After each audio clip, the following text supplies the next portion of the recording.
It feels like just yesterday, Super Bowl commercials were one of the most exciting things to look forward to during the Super Bowl. I mean, I never really cared too much about football, so like a lot of others, I was just excited for the commercials and the halftime shows. There were two main types of AI ads during the Super Bowl. First was the ads that used AI generation, and second were the ones that were promoting AI. This is a piece of advice for these AI companies. No matter how many times you advertise AI, if people are reluctant to adopt it, then that's a sign right there for you. The problem is these companies spend so much money to make the AI and advertise it that they have high hopes that it doesn't become a sunk cost fallacy. So what do? They're gonna keep on advertising it, hoping that people change their minds, hoping that the conditions change. But me and you both know that probably won't ever happen. Usually I enjoy watching the Super Bowl, but I have to say that last night felt very dystopian.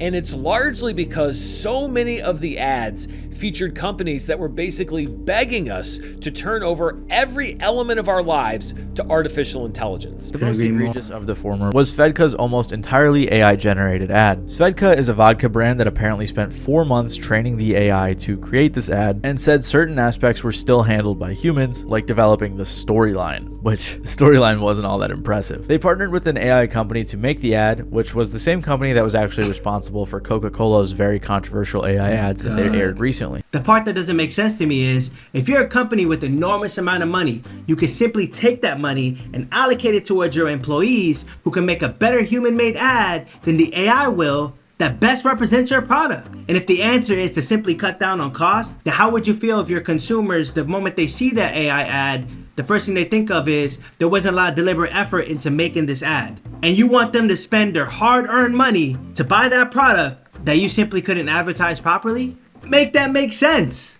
According to TechCrunch, it's a bold move to debut AI-generated content during the Super Bowl, an event known for star-studded high-production ads. It's also just super lazy and embarrassing when you're competing with companies that are actually trying to make something somewhat entertaining for fans at home. Like, even this one AI company called Anthropic was at least somewhat entertaining because they dissed ChatGPT and basically said their model was better. And I saw a Reddit post from someone during the Super Bowl who said, "Am I going nuts? It feels like several ad breaks so far have contained at least some form of image generation instead of traditional CGI. Even that Dunkin' Donuts ad, do the agencies not care?" And no, obviously they don't. You know what the irony is? Most companies rely heavily on ads, and for the most part of the year, except for the Super Bowl, people hate on ads. That's literally one of the biggest moments where you have a moment to advertise your product and people may look forward to it.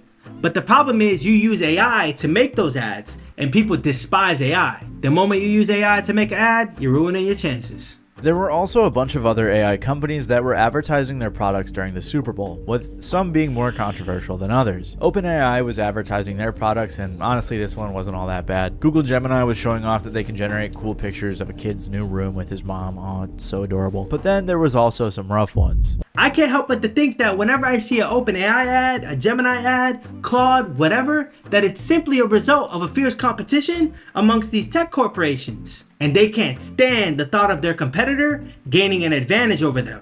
So if OpenAI gets an ad slot in the Super Bowl, Gemini gotta have one too, and as well as Claude. We're just seeing it live.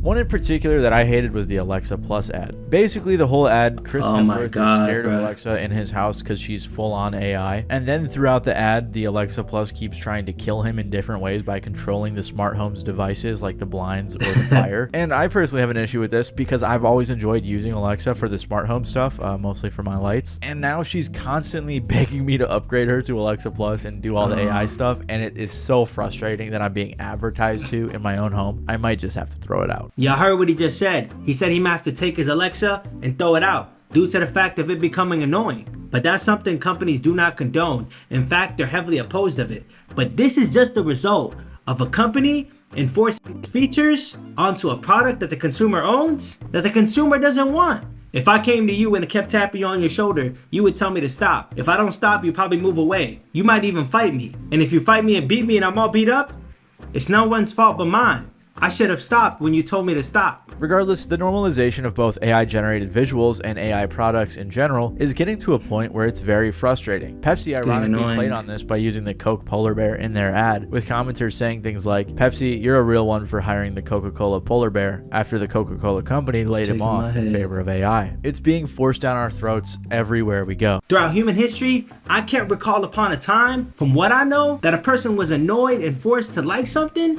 and they actually ended up liking it. If you know somebody that was annoyed and forced to like something, and they actually ended up liking it, please let me know, because that's damn near impossible. Like, no Snapchat, I don't want an AI best friend. No Gmail, I don't need you to summarize all of my emails for me. I'm normal, I can read myself. And no Instagram, I don't want to talk to AI King Von. These things are super obnoxious, and now there's just no way to avoid them. I could make an entire video on every single subject in this video, so the fact that they all culminated and were so prominent at the Super Bowl during the commercials so boldly and blatantly is definitely not a good sign. If I had the power to control this, the first thing I would do is stop adding new features or features in general onto a product that the consumer doesn't want. Stop being annoying. Stop being so persistent trying to get us to use that new feature. If we don't want to use it, just accept the no.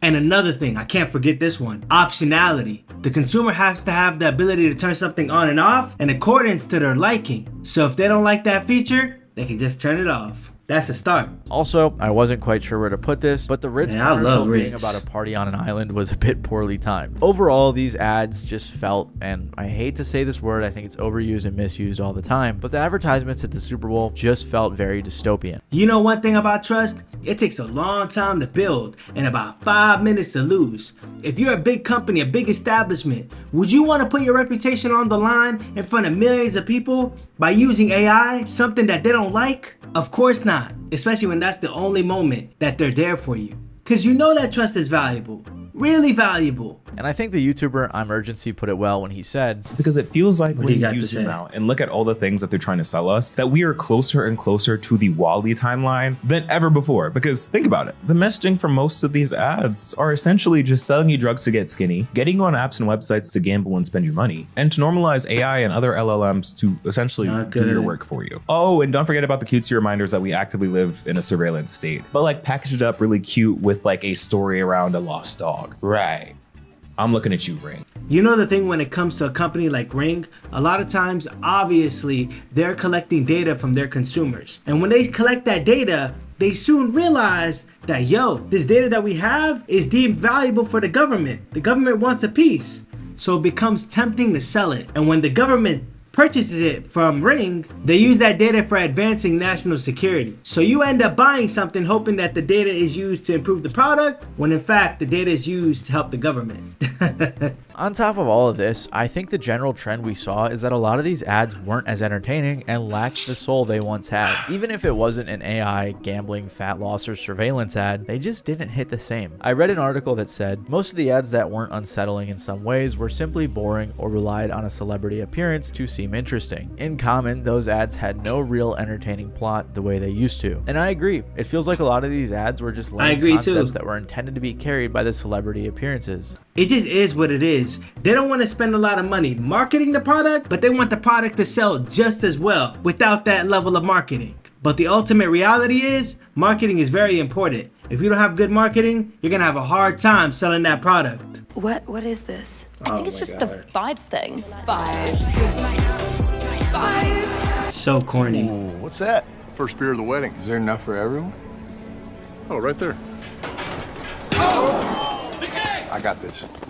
Also, I'm not going to include the Levi's ad in this video because that commercial went crazy. And I've seen people commenting on this saying things like, all these ads sound like they were generated by ChatGPT. The Matrix is eating itself. I'm feeling celebrity fatigue. These ads were like 30% random celebrity cameo slop and 70% absolute brazen AI brainwash. My advice is to simply take what people are saying for consideration so you can better accommodate them to what they actually want, not what you think they want. And if you're wondering what the next steps are, you just move from there. Except every single step is for the betterment of the consumer's experience. And in return, there's a high chance you guys could probably make more profit because you're accommodating and adhering to the consumer as opposed to just guessing. Truly horrific times we live in. Everything looks AI. even the actual celebrities. I hate the present. Honestly, the Alexa ad, as much as I hated it, was probably one of the more entertaining ones I saw. Regardless, the ads this year were terrible, and a lot of them represented the sad state that our society is in. So hopefully, next year, at the very least, if society doesn't get better, the ads will.